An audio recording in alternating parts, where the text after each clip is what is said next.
Hi. Well, nothing like being in a room full of tree people on April Fool's Day. I'm glad that I was able to get here through the storm. I came down yesterday afternoon from Lost Nation, New Hampshire. We live about 30 miles from Quebec, so it's kind of a different world. There's a lot less people, a lot more moose. And that's where my wife Nancy and I settled about 25 plus years ago. And on our farm, we mostly grow apples, but we also do a lot with medicinal herbs. My wife Nancy is an herbalist.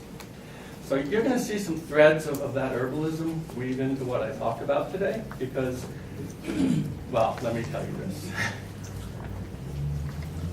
When a woman, it doesn't have to be the woman, but it often is, when a woman decides to learn about healing plants, she starts going to conferences, she does internships, she meets teachers like Rosemary Gladstar, and she learns about all these remedies. And she learns about how they help with this condition and that condition and all sorts of conditions. And the woman comes home, and at home, there's this guy called the herbal husband. The herbal husband goes about his business, and he's kind of feeling okay, but he's presented now with taking all sorts of remedies for conditions he didn't even know he had. And he's a test case. But out of that, I learned how supporting body systems is really important. And when I added that piece to what I called organic orcharding, and I was naive, I was learning, struggling in the 80s, 90s to put these pieces together. That really opened up whole new doors. And that's, for me, where the idea of holistic orcharding came about. So in setting up this workshop and calling it nutritionally dense orcharding, I really want to get into a lot of the nutrition side and the biological side of where health comes from. So at first, well, maybe for the first 2 hours, it's going to be like I'm throwing all these seeds at you. And that each is an apple seed that's going to grow a tree. And some are going to grow slower and some are going to grow faster.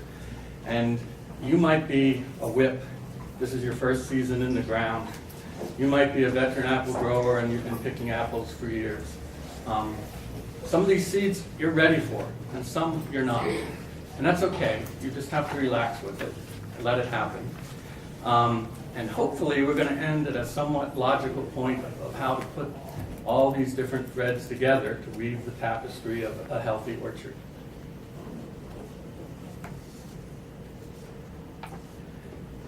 And in doing that, we might want to call ourselves the captain, but we're on a team. And our job is to steward that team. And the main component of that assignment is not to screw up. So that's kind of easy once you realize what it takes to screw up and why you don't want to. Then there's other parts where you get more proactive, and we'll start to see how those come together to work with the tree, to work with the way that nature does health.